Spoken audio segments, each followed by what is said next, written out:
So welcome for this very important session on emerging trends and effective practices with young adults, young adult faith formation. So what you have is you have a pastoral leader who works directly with young people. You've got an educator working to train the trainers, as they say, with working with young adults. And you have a church bureaucrat in me whose ministry portfolio includes young adults. So you can decide whose expertise is really matters here. Anyway, we're gonna arrange this like a conversation. We're gonna go back and forth with one another. We might interrupt each other. You might interrupt us. Either way works. We'll have a good time. We're gonna have a conversation on these things. We've got some things that we were going to plan to talk. I think we made it through halfway through this last time. So, when the Holy Spirit speaks, we listen. So feel free to be part of that conversation. Thanks, Paul. So I'm going to start us off. We drafted some questions to ask each other just to get the conversation going. And so we're going to start off by talking about synodality. Most definitely, we heard that talking about that last night. We're going to hear more of that from Sister Natalie tomorrow. And it's something that I think all three of us have engaged in some way, shape, or form for many, many years. And so we're going through a synodal process. We're in the implementation phase with the church. And so as gentlemen and myself, as we see it, what does the conversation on synodality have to do with ministry with young adults? Start us off. I'll start it off. So the last couple of years has been, we've been gifted as a church with several synodal processes with young adults, including the synod on synodality. But also, I'm not sure if all of you are aware, but just kind of giving you a heads up that over the last 10 years, the church at the national level has been engaged in the fifth national encuentro, which significantly involved young adults. There has been a national dialogue around the ministry landscape with working with youth and young adults that involved young adults. There has been processes such as the Journeying Together process, which was kind of an intercultural and intergenerational dialogue. So we've been doing a lot of synodal processes at the national level over the last couple of years. So that's, in a way, it's really shaped where where ministry with young adults has really kind of been going, more so perhaps than in past generations. So much so as last year, the U.S. bishops, whom I work for, they released a pastoral document on ministry with youth and young adults. And the synodal processes were so key that they actually even titled their document to begin with the idea called Listen, Teach, Send, so that the synodal process of listening, of accompaniment, of encounter, of having those moments of really discerning and living through this, that Listen, Teach, Send itself was emerged from a synodal process, so much so the bishops thought, we need to, when we talk about what ministry with young people is like, it has to be synodal. In fact, Pope Francis said that actually in his letter about young people, Christus Vivit, a couple of years ago. He said ministry with young adults has to be synodal. So the bishops of the United States took that to heart, and that has really informed the vision and framework for how one does it. So again, I'm speaking at that level, but perhaps maybe we can get some on the ground experience of what kind of that synodal experience is like. So I'm going to ask Rudy too. It's awkward, like handing off the mic here. We didn't have a mic in our last We didn't. So we're new prop. Just spoke. Synodality and catechesis of young adults. I would say that it has everything to do with how we do it, especially in a church that baptized you, priest, prophet, and king, as well as a church who is listening and, more importantly, a relevant church. We have a church about traditions, but we have to have a church of relevancy. If we do not speak to the issues that young people face today, we risk losing them and losing who we are as a set of people in today's age. And so you talked about Listen, Teach, Send. All of it is based in the story of Emmaus. which talks about encounter and accompaniment, right? But there's a flip side, right, to the whole idea of, hey, here as the catechist or accompanier, we look at listen, teach, send. But there's also something that young people do that has been around for a long time. Like you listen to what they're seeing in the world around them. You are teaching them so they can decide or discern how they should do the information or judging.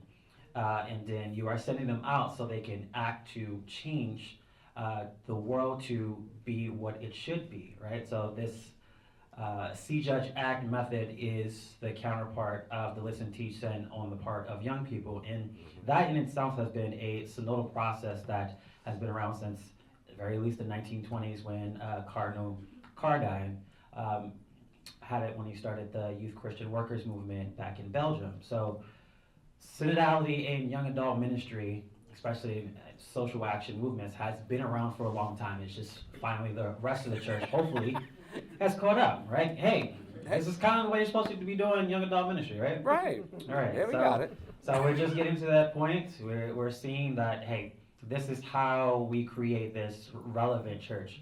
I remember a documentary on Rotilio Grande, who, if you might know, is a mentor of Saint Oscar Romero, Yeah. and they were talking about, hey, he's using this methodology. And it's like before, church was boring. I didn't understand it, or it didn't matter to me. But because they really talk to the issues of today or what's happening, like this is interesting. So like, we always have to keep that in mind. Like whatever we're doing, it has to be relevant. Like even what Jesus did in terms of his time and the parables that he spoke was about relevancy. That's why the parables like made sense at the time. So let's always be there in terms of speaking to those issues. Even Pope Francis, like, hey, when he started Christus Vivid, after he did all the scripture things, let's not talk about what we need to do in terms of like framework and things.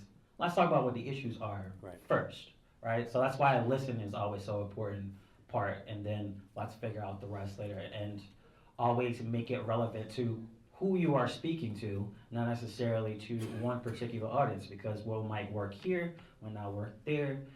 What works in different cultures, well, one culture might not work in the next culture. Like we can't make everything to be just cookie cutter. We always have to see where we need to be.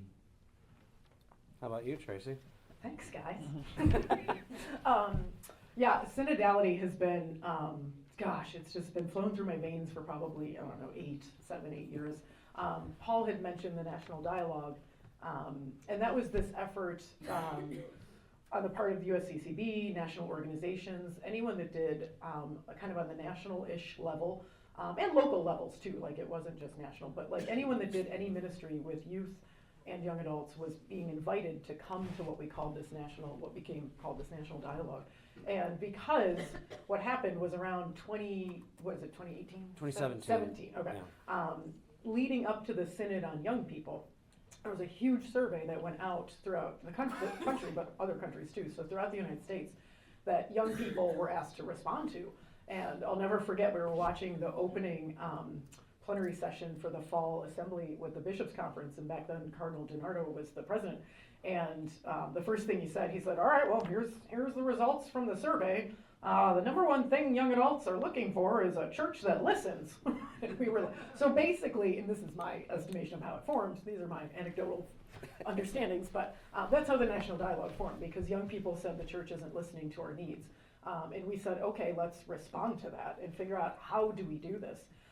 And also, we just have a whole new generation. Gen Z was coming up, at the time, and now they are our young adults, and now, and so it just different needs than our generations before, and so we did that, and we created these synodal, we didn't call it that, but we called them listening guides. We created ways for ministry leaders to listen to parents, to listen to other ministry leaders, young adults that were affiliated, disaffiliated, whatever that word means sometimes, and those that are strung on one foot in the door kind of thing, youth, and so we did youth and young adults, parents and ministry leaders, all these different guides, and a facilitator guide, and things like that, so that people could follow them, using Parker Palmer's touchstones or circle of trust, which I just call no fixing, no saving, no judging, being fully present and listening. And then we did it ourselves as a group in Newark. We piloted a bunch of different questions to see how it would go. And it was just powerful, even with adults, to hear what was on someone's heart and mind. 3 questions that kind of, in a nutshell, that we kind of used and that I've been using in the field project, which I'll explain a little bit, were basic. These are abbreviated versions, but what do you love about your faith or the church? Because that could be 2 different things, and they're welcome to interpret that however they want. So what do you love? What has let you down or challenged you about your faith or the church? And what do you think we should do to move forward together? And those have been very powerful questions that we've been using. And so I wound up translating all of that work because I thought, teaching in a graduate program in religious ed and young adult ministry, I need to make sure this works. Like, if I'm going to talk to my students about this, let's check it out. So a graduate of ours became a principal in the North, moved from one school to another. The Archbishop really wanted him to help rebuild the community there. There was some challenges they had gone through. And he came to me. There was some article I think I did with the local Catholic paper. It might have been when you came and talked about Christus Vivit. Oh, maybe, yeah. Oh, I think that was it. Oh my gosh, I have such a bad memory. So we invited Paul to come give a talk on Christus Vivit, and I think we did a write-up in the paper on it. So Doug, my graduate principal of the school, he calls me and he says, Tracey, this would be amazing. Like, I wanted to do something else, but this other project, but like, we need to re-engage our young adult alumni from the school in this area as a way to rebuild the community. And so I said, I've got an idea. We could do the national dialogue. So he brought his stakeholders, teachers, whoever he thought should be a part of this together, pitched a meeting. I explained to them, these listening sessions and that, we're going to give it a shot. So they agreed, went back, a couple months later, held our first listening session. So the way that, and we do this is how this is our Lily Grant project started because of this really powerful experience. So we we did train the trainer. If you are doing a listening set, if you're participating in listening, you can now understand and have the emotions and the feelings of what it's like to be listened to, so that you can then make sure you're fully present in listening to young adults. And so we did that, and it was extremely powerful. The folks that came into the room in the beginning when we started before we got into prayer, and we had some snacks and stuff, and everyone was just like talking over each other. They're like, I do this in ministry, and I do this, and mine's the best, one-on-one discipleship, and I was like, cool, and I'm just snarky sometimes because I'm from upstate New York, and I was like, why am I here then if everything's working, okay, cool guys, and so I didn't say that obviously, and so we start the listening session, and they were willing to be vulnerable, and they were sharing stories about their lives, stories about the young adults they know, their own children that are young adults, and it was really moving and very powerful. And when we came back a couple months later for our discernment piece, because they came in, they're like, we should have an event. We'll just hold an event and they'll come back. And I was like, let's do this process first, and then we discern what we do next, And they came back the next time, and then one of the gentlemen, he said, and I was just still taken back at this day, he was like, I just want to remind everybody that, like, we are in community together. Like, I've been praying for you and everything that you shared since you left, and I just want you to know how much you all mean to me because of that session. And I'm just sitting there, and I'm like, we formed a small Christian community. And so that to me is the power of listening and discernment. And then they went out, we made a plan for who, we picked some names from the young adults that they knew, and they went out and did listening sessions that summer. And I could go on about that all day because that was also very powerful. But just that group, my emphasis here is that listening, sometimes for these synodal processes in some dioceses, it's just like data collection, and that is a very, very big missed opportunity. Even in my own archdiocese, they gathered all the young adults. They had facilitators at each table. It was a Christ in the City event. So then just after that, they figured they're already going to come to this. Let's get them, instead of going to where they were, they brought them in any case. And nobody knew anybody at the tables, and then they listened. Then they shared out from every table some key themes, and the person that was in charge was like, well, thanks guys. This isn't our synod, this is the Pope's synod, so we'll send all this to Rome and we'll wait to see what he says. And I was like, you just told them all nothing that they said mattered to you, like, and that you're not gonna do anything locally to change, you know, like, I just was dying inside, and I was like, I've gotta go. I can make memes with my face, and everyone's gonna see my face. I'm just gonna go, you know. And that was hard for me because I thought these young people just shared the depth of their soul to strangers, and we're just gonna say goodbye. That communal aspect is so important when you are doing listening sessions. And so I just really want to emphasize that, because what we're hearing from our young people, they have sometimes never said this aloud a day in their life of what comes to them in the moment. And that needs to be nurtured, that needs to be held, and that needs to be followed up on, and there needs to be accompaniment and community happening after that. You know, one of the things that that your story really reminds me of is that good listening it should change us. So, like, I have found that I thought when I was a young adult minister, man, I was really good. And I'd like to say, no, I wasn't. Because what I was doing is I thought I was the expert. I was the minister, and I was ministering to. And one of the beautiful things about Listen, Teach, Send is we've reframed it to say it's ministry with, not ministry just to. In fact, to might even sound almost like, let's just wait for that. Because good synodal ministry with young adults changes the minister. Because if you're listening, you go into an encounter with young adults, not always that they'll be transformed, but that you'll be transformed by them. And that's when good ministry happens, because then young adults know you've been listening because they've impacted your own life.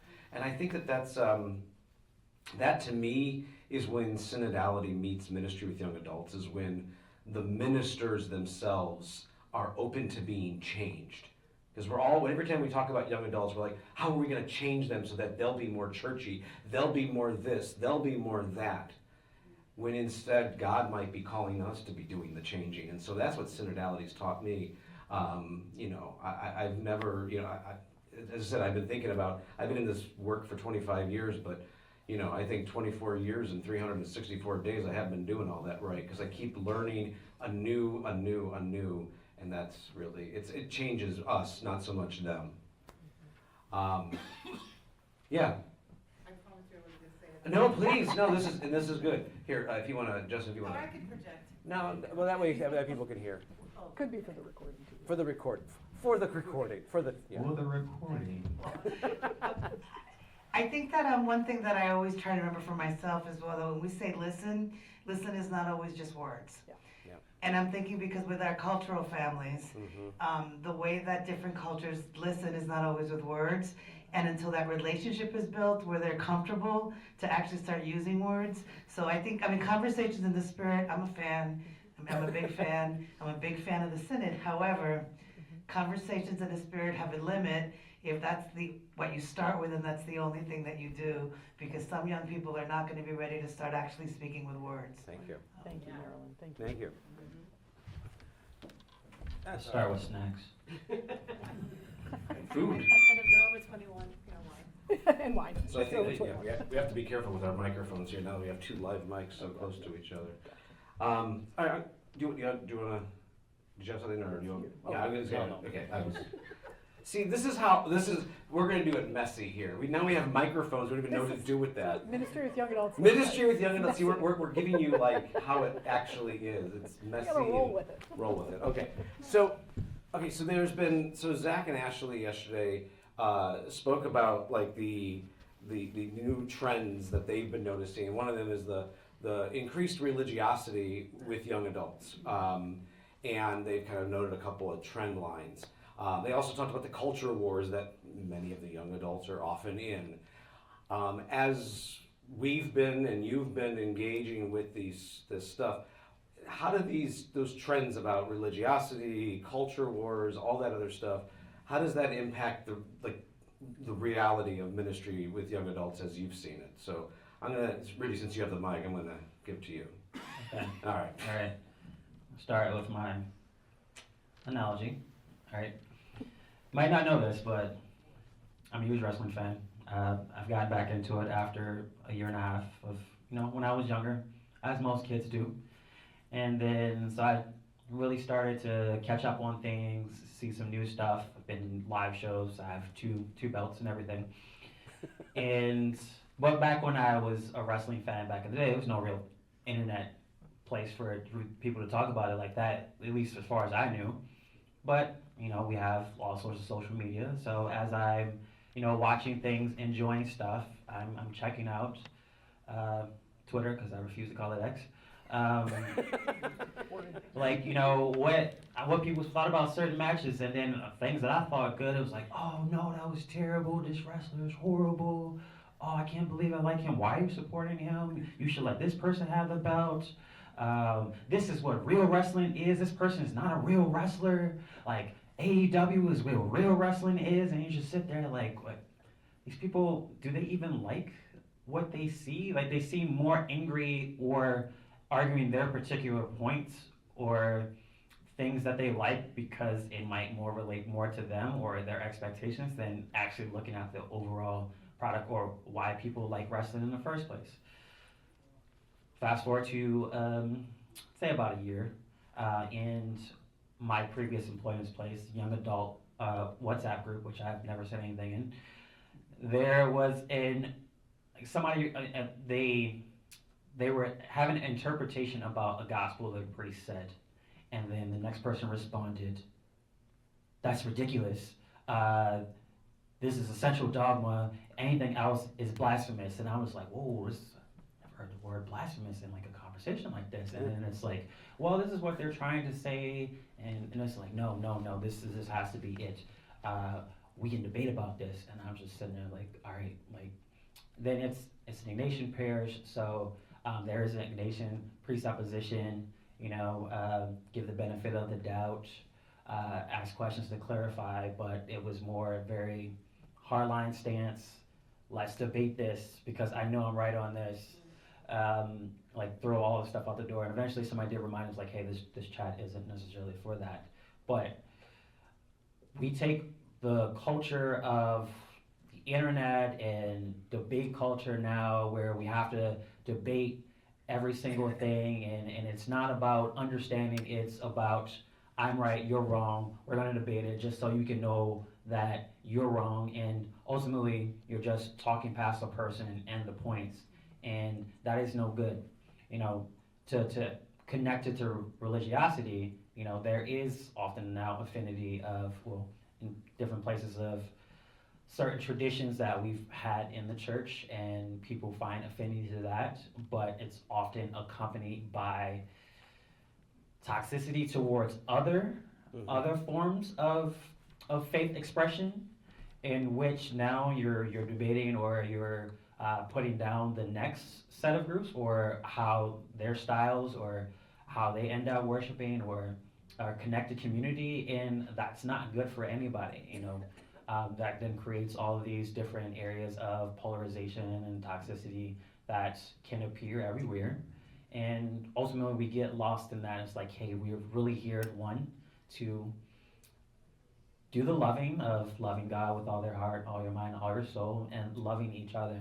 And it's difficult to do either one when you're just more interested in saying how you do things is the best, and that's how it has to be in order for God to feel, good and loving you.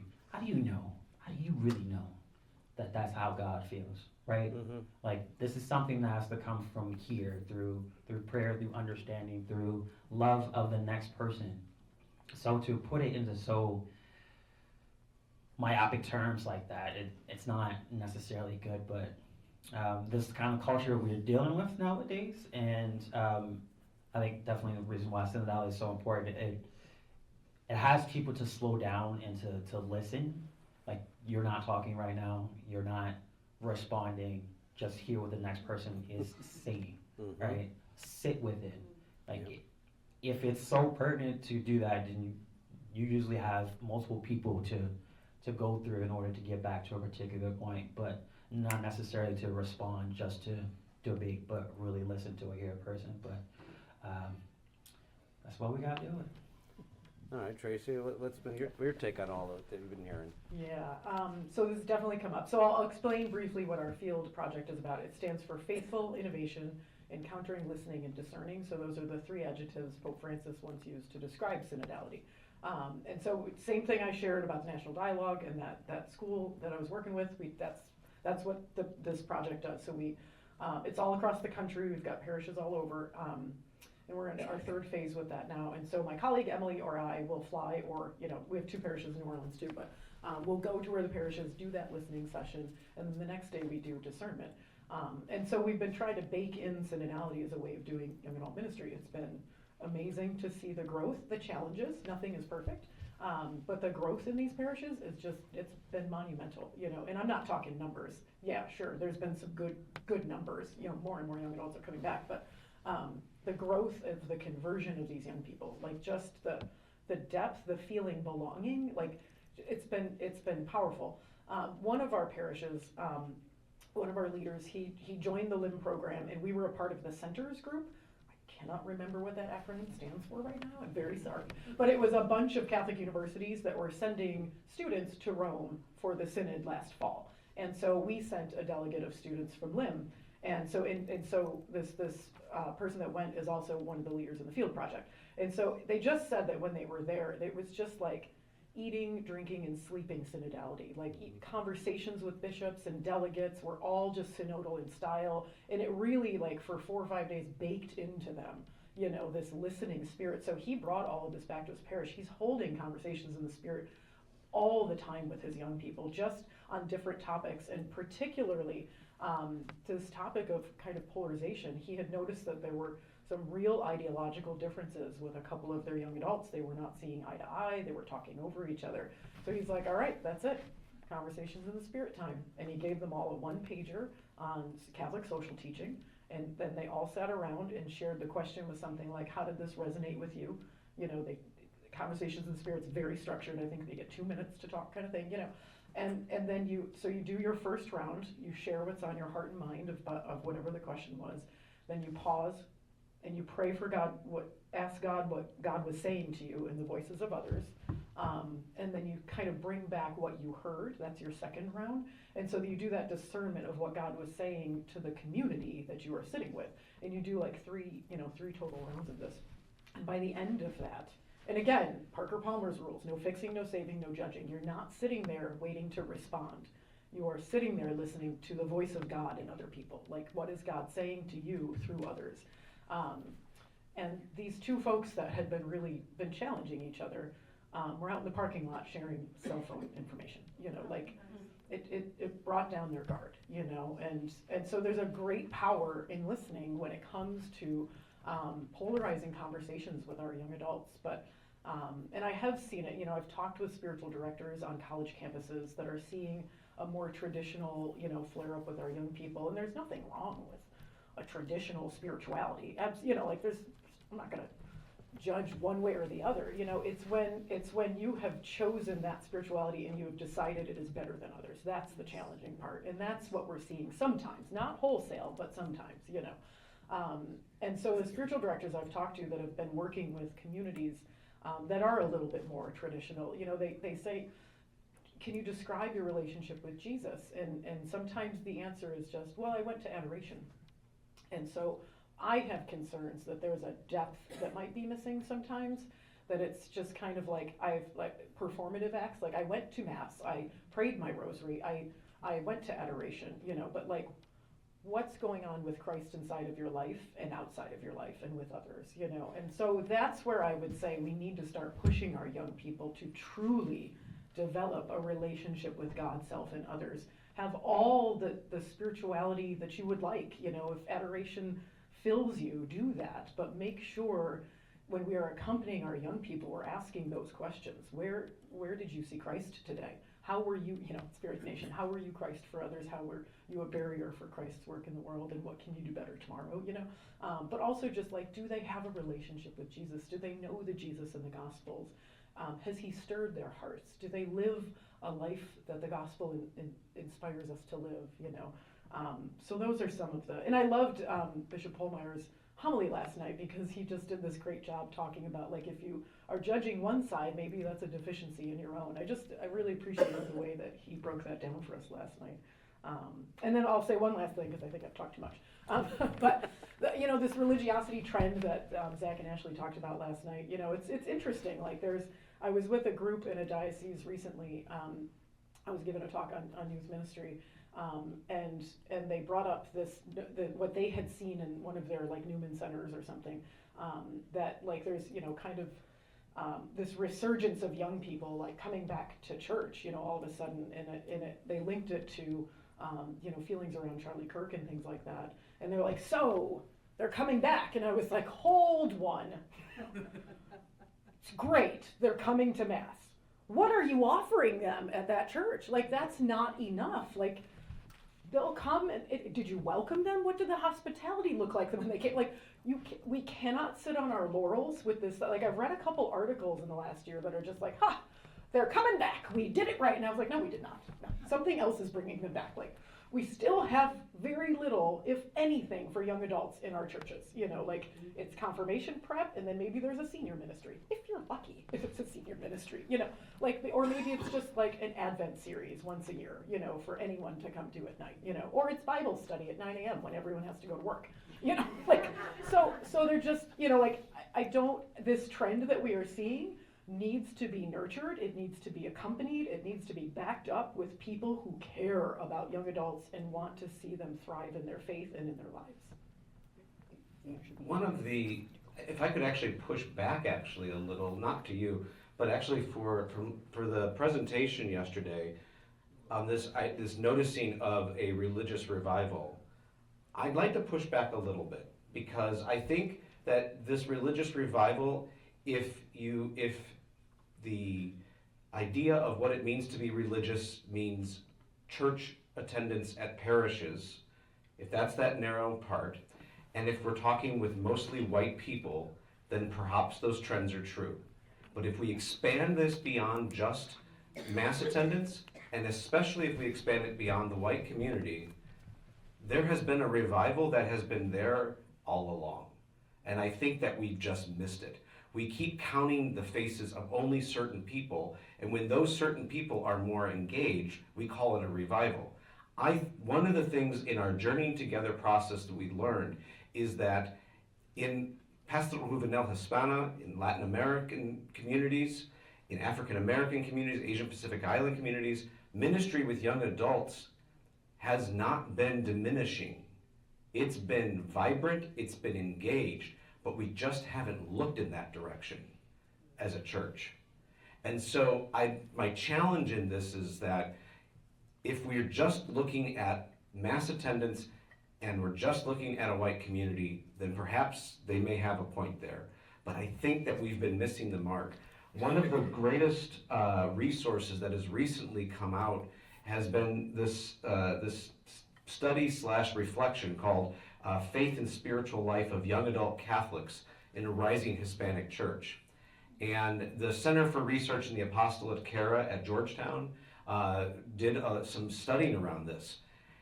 And they found that actually engagement with young adults is actually the young adult engagement with the faith. If you look at if you don't use those parameters we've been talking about, there's more of a disaffiliation problem amongst boomers than there is amongst millennials. Because millennials are more engaged in activities. Now, as we talked about yesterday, their engagement is high, but also their flight could be high. It's covered in here. So if you're not engaging them, like we were saying, beyond those moments. Another trend that I've been noticing for many, many years is the idea of moments of return. On Ash Wednesday, around the holidays, at Christmas, on Our Lady of Guadalupe, you're going to see an engagement of young adults, many of whom are not coming 52 weeks a year, but who are still claiming a Catholicism that is theirs. So I think one of the questions my reaction to this religious revival conversation is, let's look a little deeper at where the revival has already been there, and maybe engage in that as well. Now, our parish communities, our Consolidated parish communities struggling? Yes. But again, the Catholic life, I mean, the number of people who claim Catholicism is still much higher than we give ourselves credit for. We often look at those numbers in the negative too much. Sometimes we have to say, okay, if they're claiming Catholicism, but they're not coming every single week to our parish, then maybe we need to address that issue, not how irreligious young adults are, but rather how unengaging our communities are to those young adults who are actually probably on fire with the faith. We aren't measuring it in the same way. I was just thinking about when you're talking about it, especially in some of the cultural communities, but how many of them are under-resourced, underfunded? Absolutely. They don't have these things, but they still have to try to pull things off. Right. And Thank you. Yeah. Yeah. So that's the other. So I think those are questions we need to be asking. But it's not to say that they're not there. It's just that we're not there for that. And we're not, well, and by we even is like those who have the means for investment. So thank you. Are y'all gonna give us some money? Just Give take it up that some. to your Lily money. Okay. Some of you might need money too. All right, we are at a catechetical conference here. Are we? So let's specifically talk about catechesis and young adults. What trends are you noticing with regard to this within as well as beyond our ecclesial spaces? Says Paul, respond first. All right, I'll respond first. So one of the other things I think I'd like to really touch on is the idea of young adult ministry or ministry with young adults as a mental health ministry. That is an area I think that it's one of the blessings that Pope Francis really reminded us of is that ministry is a field hospital. Ministry is about tending the wounds, and where are the wounds that my observation and the stats show is that ministry with young adults needs to be a mental health ministry as well. Thanks, Chris. I got you, Chris. I got you. Thank you. And so I think that connection, yes, and we think about it's trauma informed. How much trauma is there? I mean, we sometimes minimize the type of trauma that many young adults are going through because it may not be end of life trauma. And those are traumas, yes. But the traumas that many young adults are facing in their lived experience are just as profound. And so, again, going right back to synodality, if there is that listening, we will hear some of those wounds that need to be healed. And so for me, I think one of the catechetical trends is that we need to be, how do we incorporate mental health in with this catechesis? How does healing and how does that type of healing, field hospital type catechesis, what does that look like? And those are the questions I think that we need to be stirring. So that's my initial take on some of this. I'm glad that, and even the conversation around AI and social media that's been happening are really just reflections of the epidemic of loneliness that is pervasive amongst young adults. Because there's a need to fill those spaces that are not filled with human relationships with other types of encounter moments. And so I think this all kind of weaves together. So I think when we're looking at the trend to me that we need to be paying attention to from a catechetical point of view is what does that look like with regard to mental health and the technology that sometimes is dancing with that in some crazy ways. So I have a hand in the back there. If you don't mind, yeah. So. I love, What's that? I love that idea of the mental health ministry with respect to young adults. I was just gonna comment that it pretty much will circle back though to that trust and that engagement. You know, you can't just have those kinds of conversations without some foundation of comfort and safety. Yep. And all that. So those are great ideas, but you need to have one first before that comes up. Thank you. So, what I've often thought about lately, and maybe I'll do a grad school project about it, is One thing that's different about young adult ministry or catechesis is that you don't have the luxury of maybe a slightly blank slate as you would like a younger child. Like typically, a young adult starts at 18, that there's all these years of catechesis, but also all these experiences that they go through in the church, good or bad, right? You hope to have one with a positive experience that is able to want to go forward with it, and those you kind of enjoy, or you make leaders and they're able to help you. But many young people aren't there. They're in some place in the middle, or oftentimes they have terrible experiences, so their connectivity points to ministry or their faith are in some places broken. Now, they might be still together in certain spots which still keeps them, or wanting to be better in where they are, but oftentimes it forces them away. So before we do any of the other stuff in terms of like how do we get this information to them, how we do these other stuff, we have to mend those broken connectivity points, which is I guess why the mental health stuff is really great, because it leads to that. We also have to deal with the broken faith issues of abuse, and sometimes it is their pastors, or yes, Yeah, like church hurt. like we have to deal with that somehow. And that's why it's important to create these safe spaces for not only to start saying that, but also say like, hey, not every place is like that. This is a place for you to grow and to be your fullest self as your identity, and your maturity grows, not somewhere to put you down and continue the hurt that has been done in the past. And we often have to start there before we go anywhere else. Tracey, what about you? Yeah, What are you so thinking? I'm really glad you brought up that safe spaces conversation, Rudy, because there's a bunch of articles out on this kind of in the last year or two, like the loss of the third space, they've been calling it. So many young adults live at home because they can't afford to move out. Like they have 3 jobs and they can't afford rent. This is the reality we're living in socioeconomically. And so it's kind of like work and home. There's no third space. Our young adults in the field project are like, I just want to share my faith with someone and I have nowhere to go, literally. Like they'll go to a coffee shop, but they're also really anxious about being judged for being a person of faith, for being Catholic.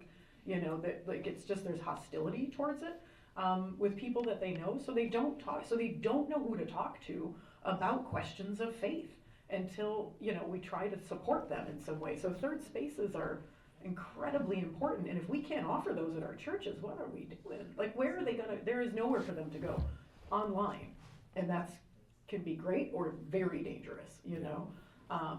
And so I think that notion of third spaces has to be thought about. I've talked with folks like this hunger from our young people to just talk about their faith in a trusting and safe way, and I've heard in the projects that we've had, some pastors and some ministry leaders, lay folks, say, oh, young people don't need anything social. They need, just Eucharistic adoration and Mass. And I'm just like, what do you mean they don't need, they get social all the time. I'm like, no, they don't. Like, not as a person of faith. Sure, yeah, you can go to a bar and be social, but again, a lot of them aren't really doing that anyhow. Yeah, not doing that. Yeah.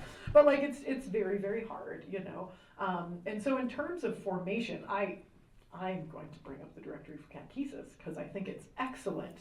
The directory is moving catechesis in an accompaniment way, and I just think that's really powerful. So 113, by virtue of faith and baptismal anointing, the catechist is an accompanier and educator of those who are entrusted to him or her by the church. The catechist is an expert in the art of accompaniment, has educational expertise, is able to listen and enter into the dynamics of human growth, becoming a traveling companion with patience and a sense of gradualness in docility to the action of the Spirit. The one that I love is 179. I love them all.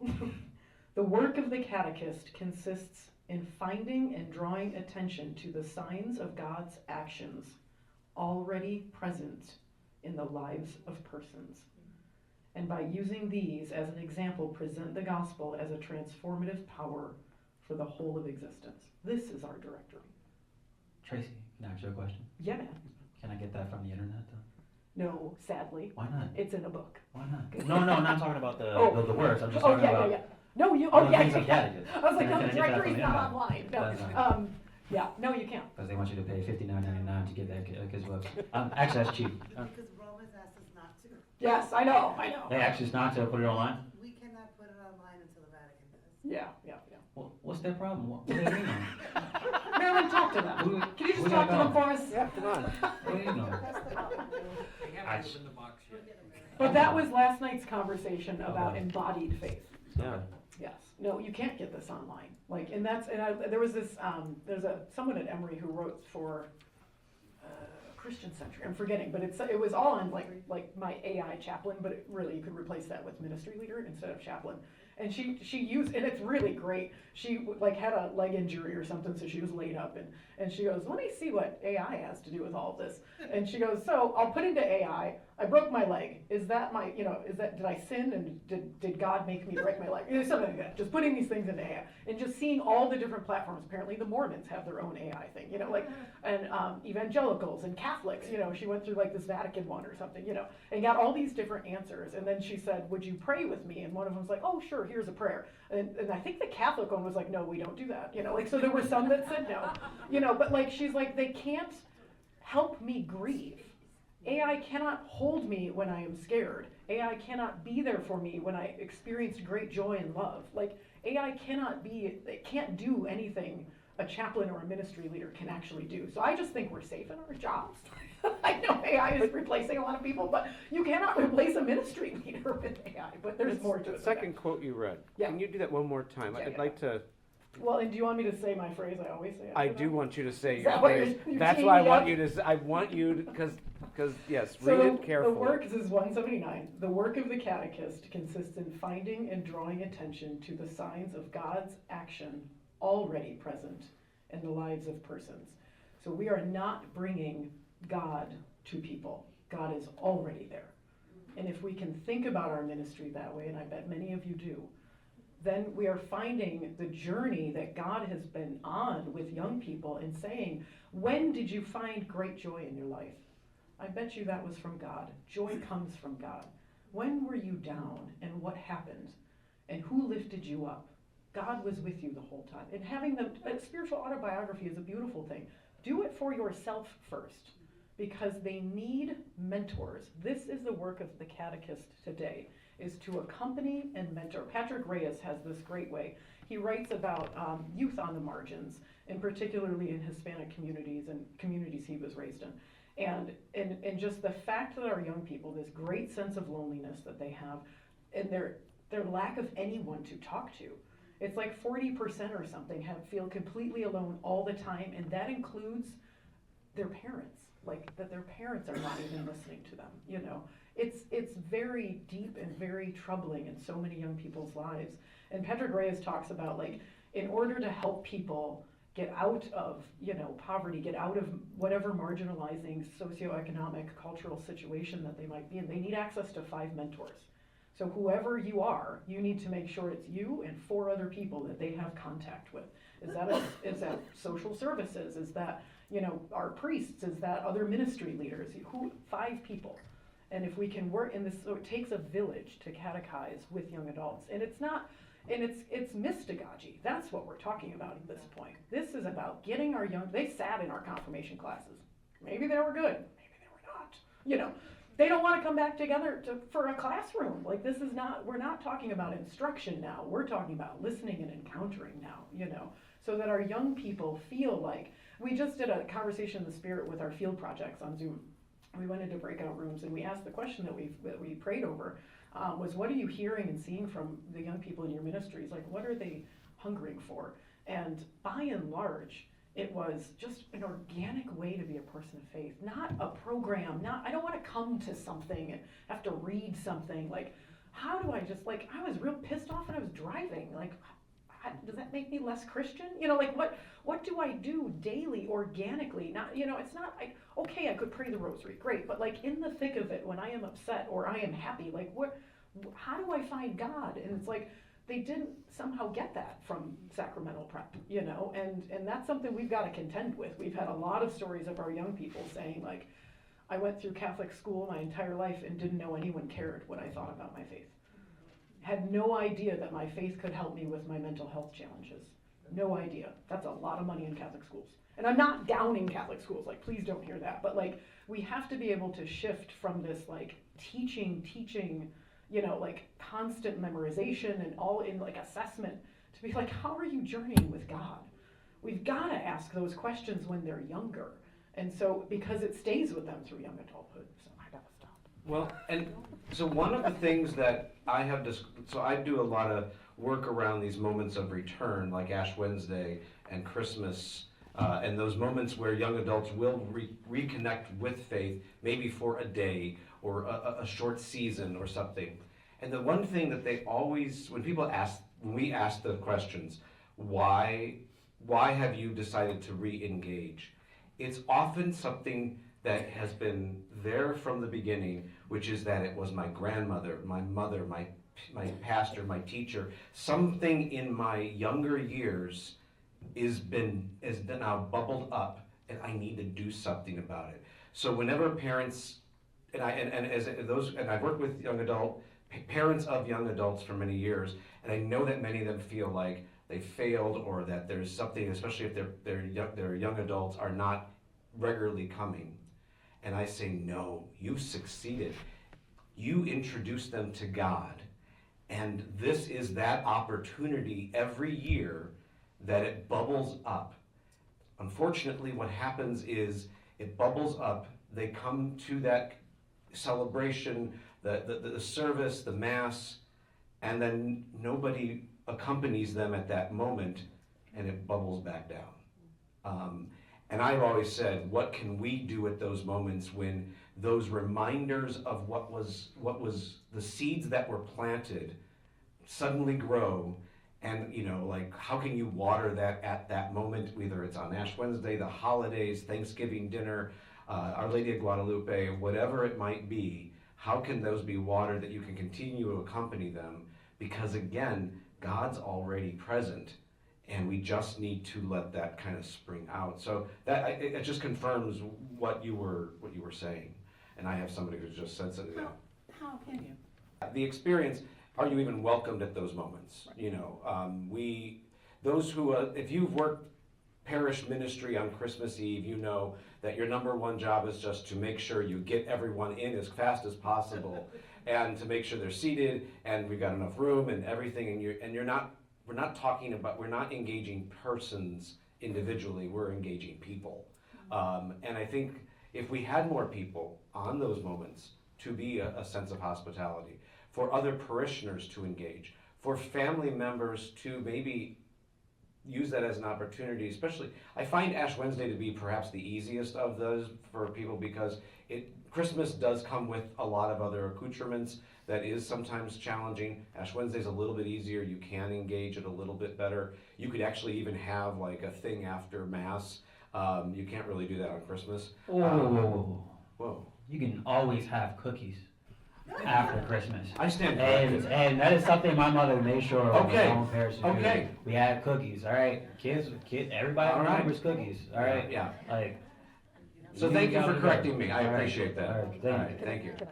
I think we can't emphasize hospitality enough. Like, if you have a hospitality minister, if you don't get one by the time these holidays show up, and talk to the prodigal son them.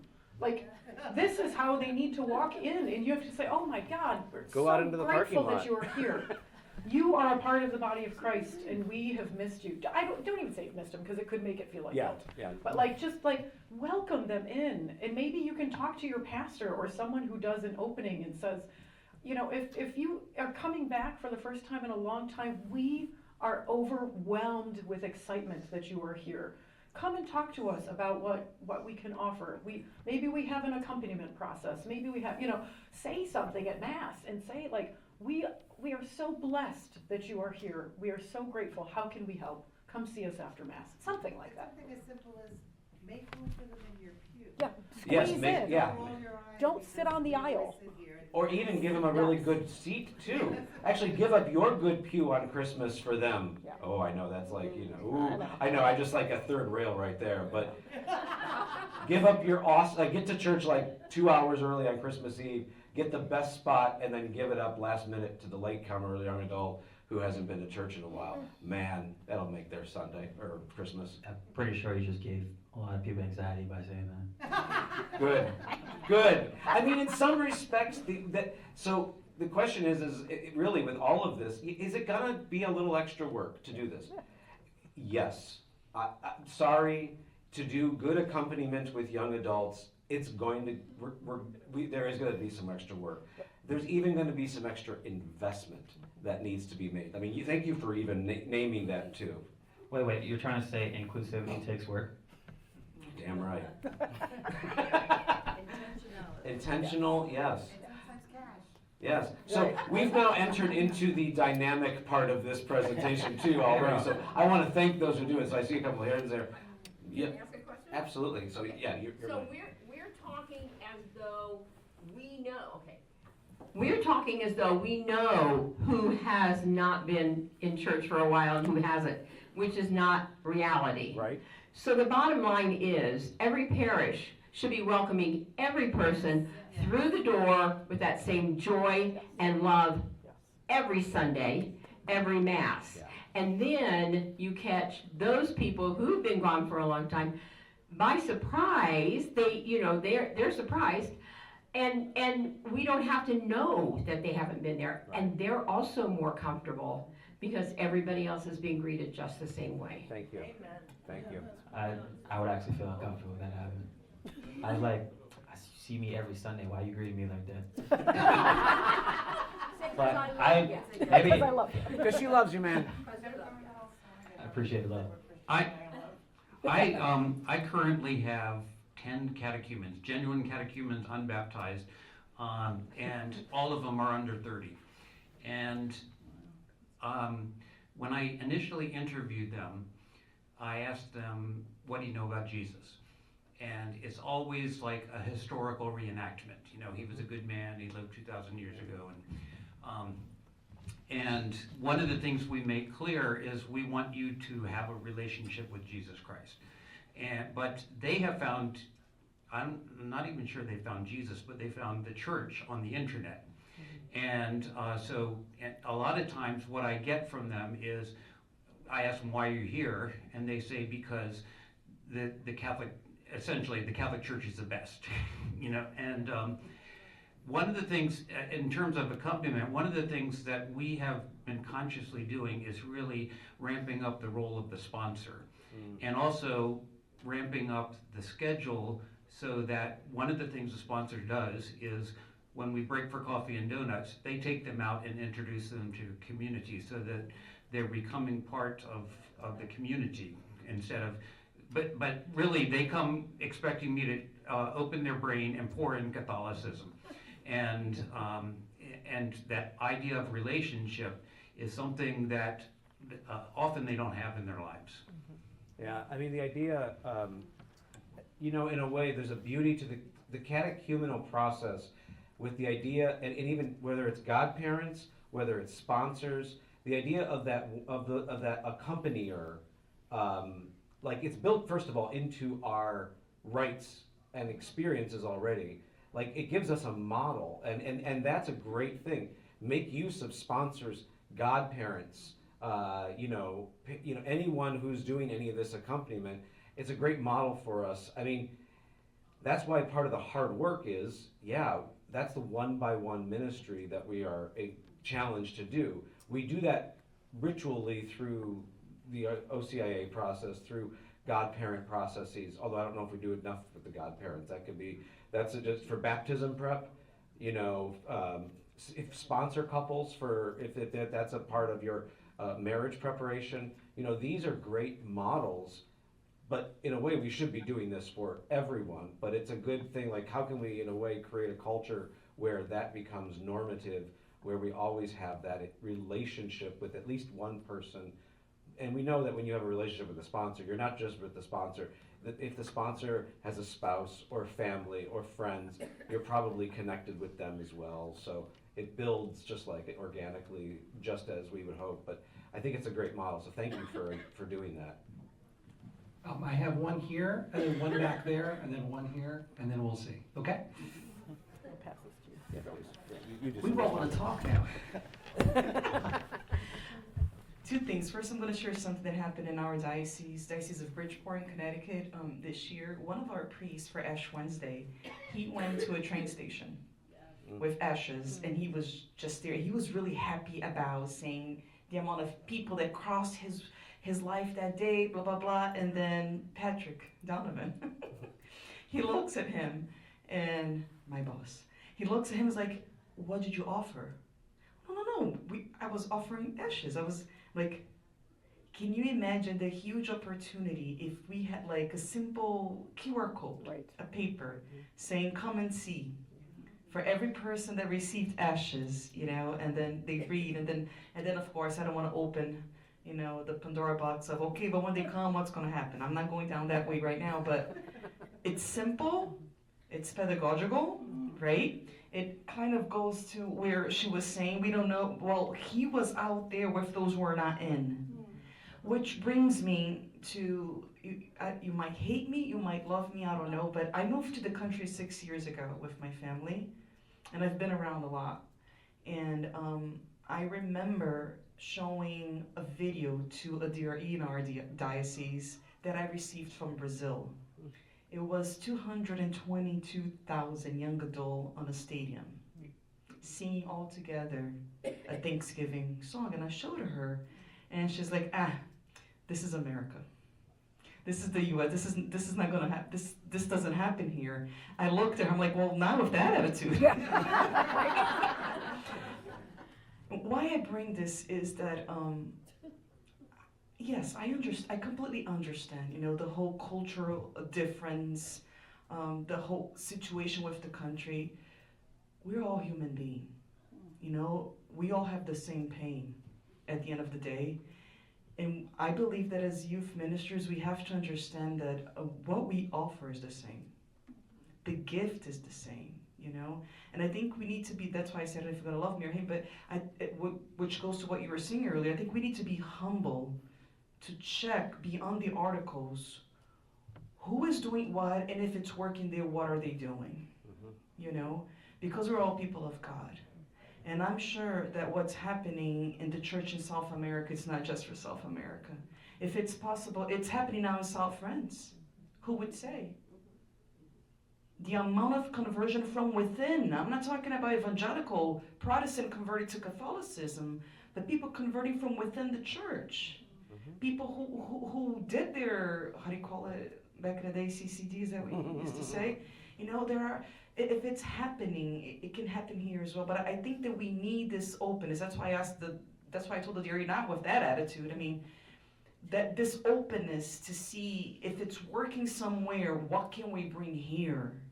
You know, yes, it's North America. Yes, it's the United States of America. And yes, God is one, you know. And I would like, I know I talk too much, but I'm ending right now with this. I'm the whole church, brothers and sisters. You know, if you invite me right now to go to a Latin Mass, I'm going to find a veil somewhere, although I'm not into veils, you know, but I'm going to find it just to be respectful and go to that Mass. If you invite me tonight to go to a charismatic Mass, I'm your person. You're going to see me raising my arms, you know, and praise and worshiping. We're the whole church. Yeah. I have found this here a lot. I mean, take away the politics for the love of God. Who cares if you're liberal or if you're conservative? No. I want to spend my life for the cause of Christ. Amen. You know, there's no such thing. We have to end this. Preach. So if we have a bunch of young kids now, young adults that are more traditional, they're not supposed to look like me. If I'm not traditional, who cares? I want them to look like Jesus. You know, I mean, I just really, because I see so much of what I've lived overseas and what you are saying and what you want to accomplish, and I've seen it. I've seen it with my eyes, and I know it's possible. You know, it's possible here. It's possible everywhere. Thank you. Go ahead. Responding? Amen? That does bring up a Very good point in terms of, that's why exposure to different styles and understanding of cultures and how things are done can benefit anyone, even if it doesn't necessarily work for, you know, your set of young people, right? Like, that is an extra tool that you might have that might end up having an effect, or something you might want to tweak, or like various different things. Like, you always want to be open to different experiences and understandings, because that can be the key to unlocking a person's faith in your own community. So always be cognizant of that.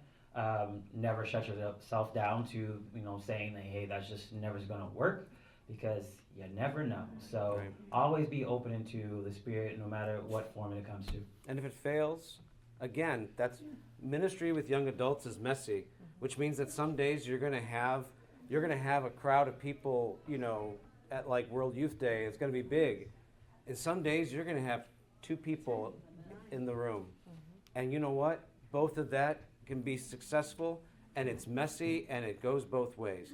I once got only, I only once had an event with a bishop that had only 5 people. And the bishop turned to me and said, tonight we're going to have the most successful ministry experience possible. Because if we had 100 people here, we couldn't reach them in their heart. But I've got 5 people right in front of me.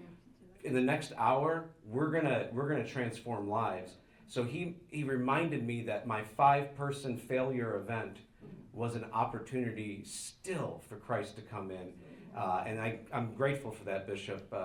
Archbishop Emeritus Peter Sarton was who said that. I gave him credit for that. So anyway, I just wanted to share that.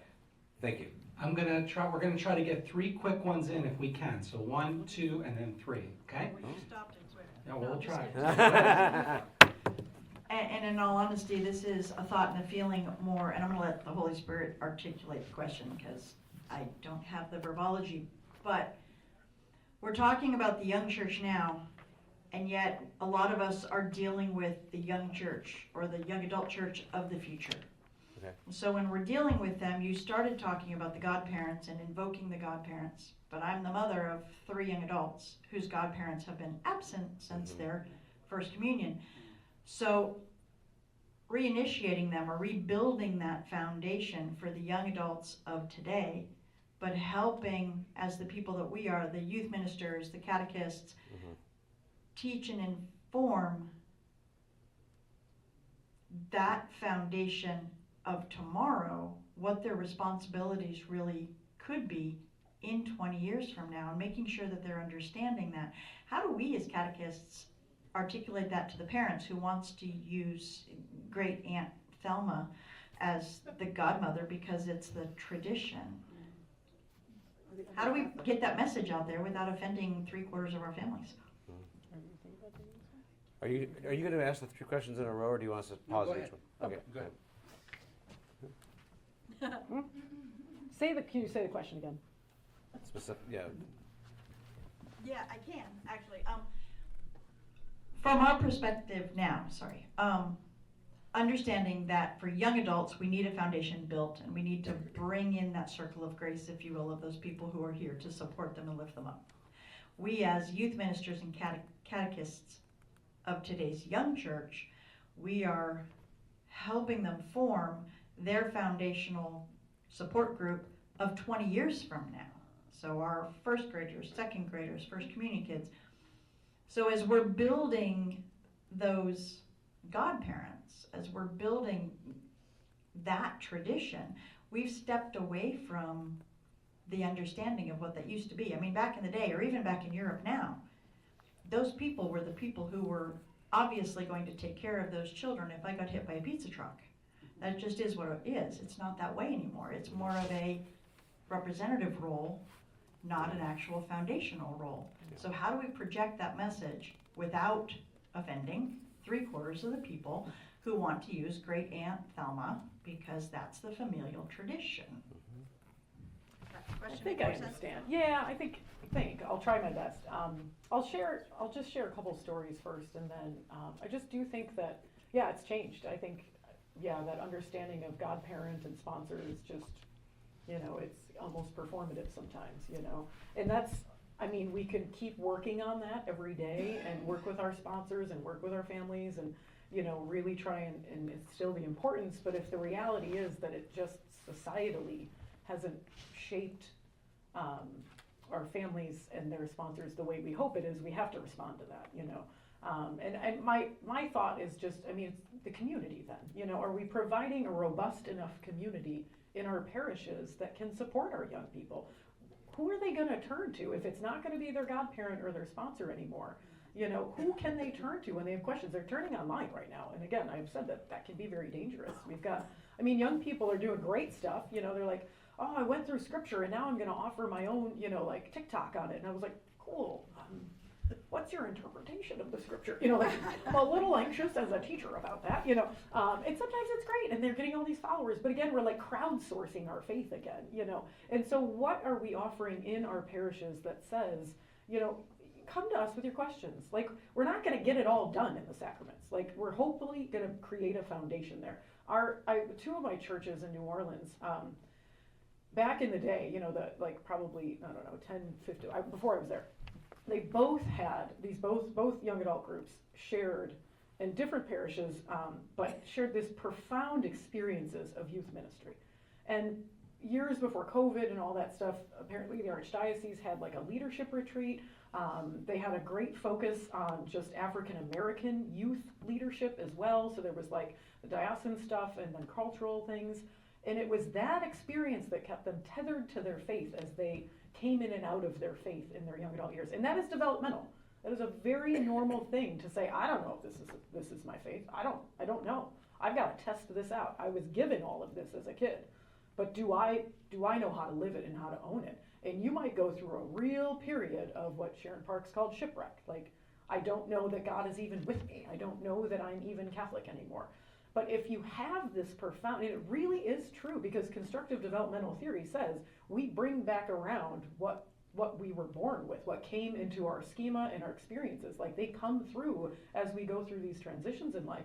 And so if we kind of left them to their own devices as kids, they're not going to have any sense of the faith, you know. So I do really believe that being a place of questioning and of welcome and of inquiry, that our parishes just have that sense that you could just call up a DRE or a catechist and say, is there something for me? Like, I don't know what I'm doing in my life. Like, is there something for me? You know, that somehow on your welcoming with your website, your social media, that you are saying, like, all are welcome here. And if you're exploring your faith, if you don't know where to go, contact us. You know, so I think that but I do think that foundation, it's critical, but they might also reject it over time, you know.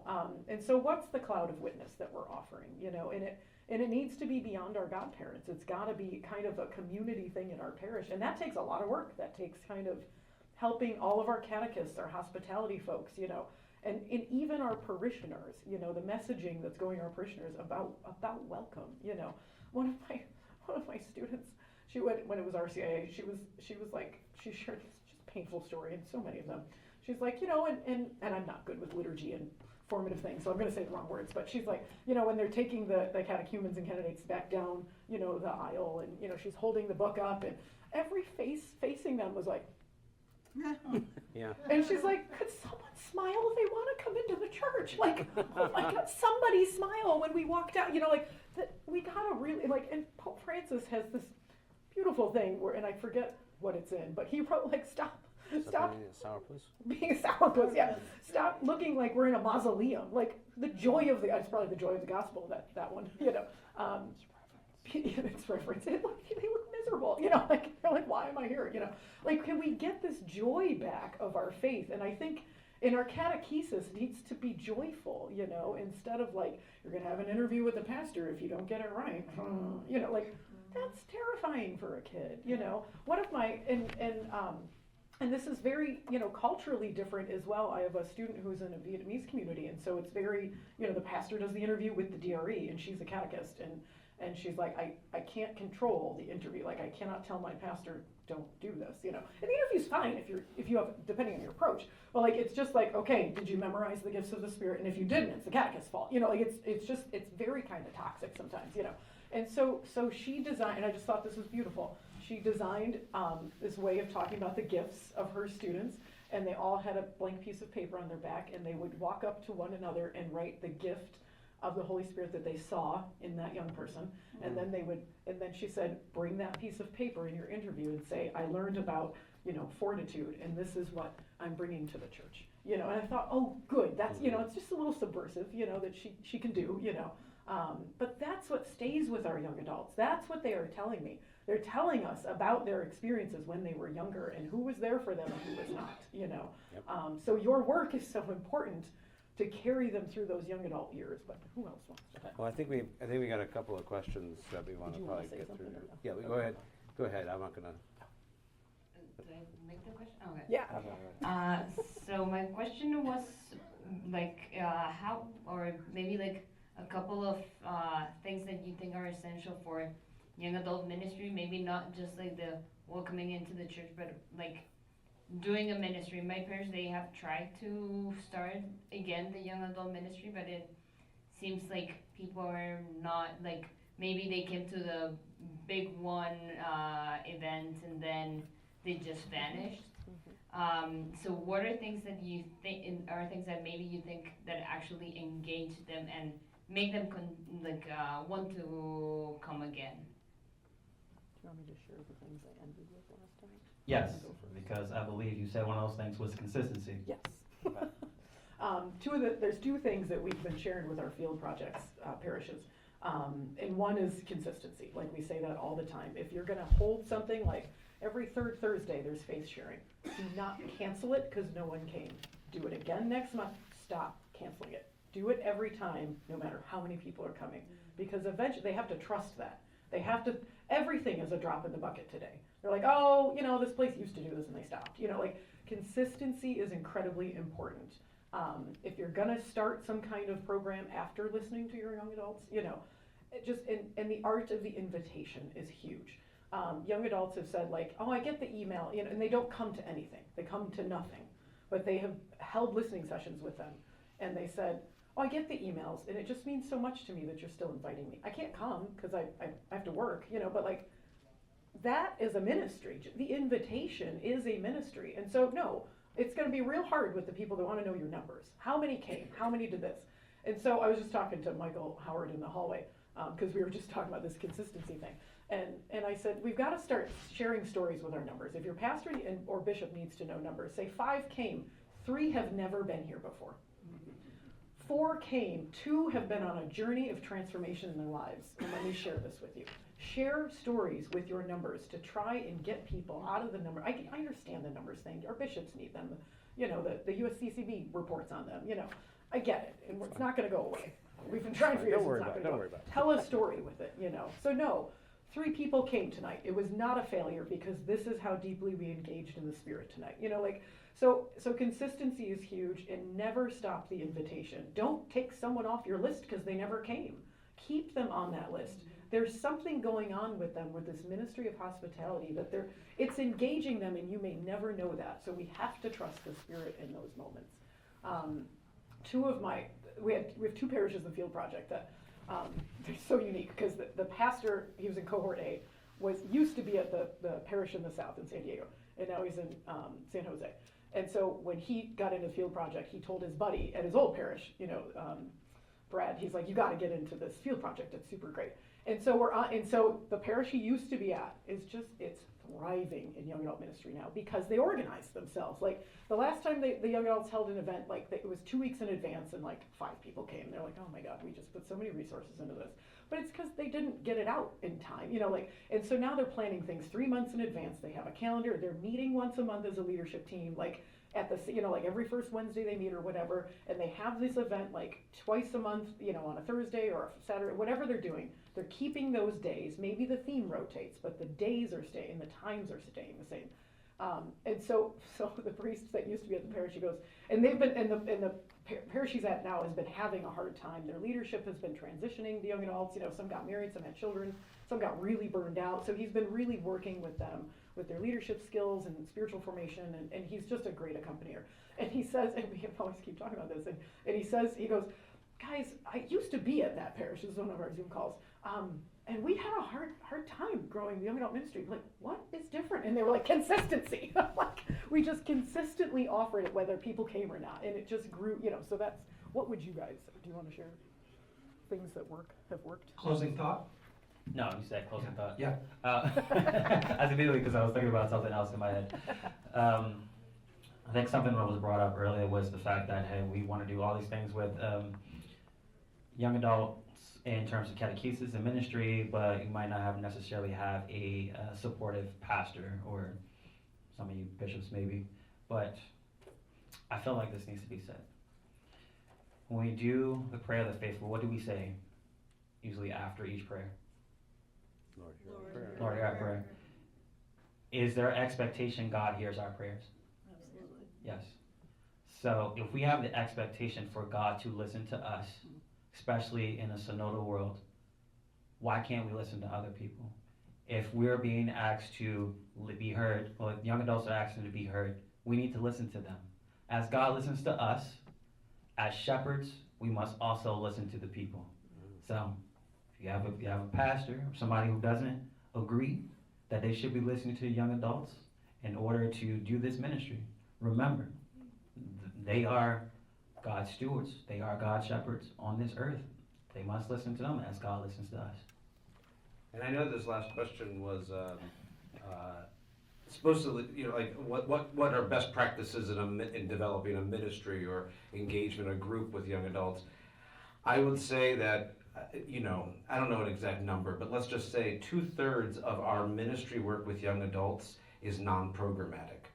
It has to be non-programmatic. But we end up spending 80 to 90% trying to program events, retreats, theology on taps, worship services, but 2/3, maybe more, should not be programmatic. It should be individual accompaniment. It should be engaging with communities. It should be training parishes to be engaging of young adults. When it comes to the programmatic side, we noticed we didn't tell you, well, do this type of program, this is successful, because on a national level, I will tell you that, service ministries works great over here, but doesn't over here. Adoration works great over here, but it doesn't over here. Theology on tap works great at this place, but not necessarily this. It's not what is done. And that was one of the reasons why we didn't get into, well, if you do this, and people will always come to you, young people today, they want this in their ministry. I will say BS to that, because I think that across the board it depends on what the reality is in young people's lives.